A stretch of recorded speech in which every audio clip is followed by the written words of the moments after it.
I've been asked a lot about how well the CX350 works with the Sentry Xtreme, so I'm going to make a quick comparison of the CX350 to the HPX170, aka the gold standard right now, with the Xtreme fisheye attached. One of the biggest changes when it comes to the CX is the distortion of the built-in lens. The HPX has an older style fisheye bubble effect at its widest, where the CX has the modern wide-angle straight line effect. This affects the Xtreme when you put it on. Yeah, the fisheye will be wider on CX, but it will also always feel slightly pushed away from the action.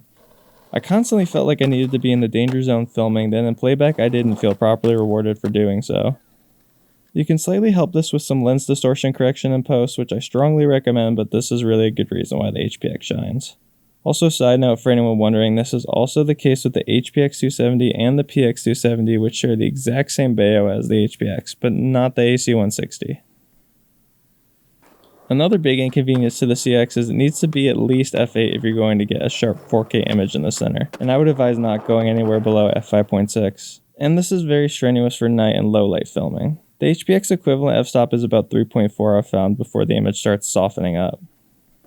You're really reaching the limits of the Xtreme when using this setup. Whenever I filmed with it, I intentionally tried to keep the skater as centered as possible because once you get out of that 4x3 zone and into the edges of the glass, the clarity completely falls off and has a definition of a 480 image. This is also the case with HPX footage, but extremely more drastic on the CX. CX also gets bad chromatic aberration with the Xtreme, but can be pretty easily corrected in post. Another issue, the vignette on the CX has a tendency to slightly shift even when your OIS is turned off. This can be fixed with scaled motion keyframes, however sometimes this can even throw your shot out of focus for a frame or two, which is mostly avoidable with a higher f-stop.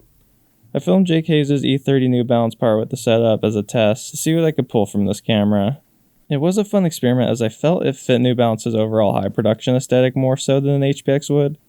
However, since finishing that, I've been back to using the HPX as I think it just works beautifully. For now, I'll be waiting for more future camcorders to release. I bought the new Panasonic HDX2 to try, but unfortunately the fisheye can barely focus to this camera. It needs to be around f11 to get a good sharp 4K center image. If you're wondering how I fit the Xtreme on the CX, it was through modification of the Xtreme itself. I shaved the centering down to fit the CX350 smaller bayonet mount and got a custom BAO plate made that matches the camera's native bayonet.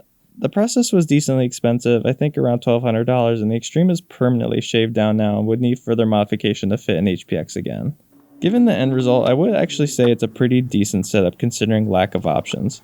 It is annoying to use with lots of additional post-editing, but the best 4K fisheye setup I've seen so far.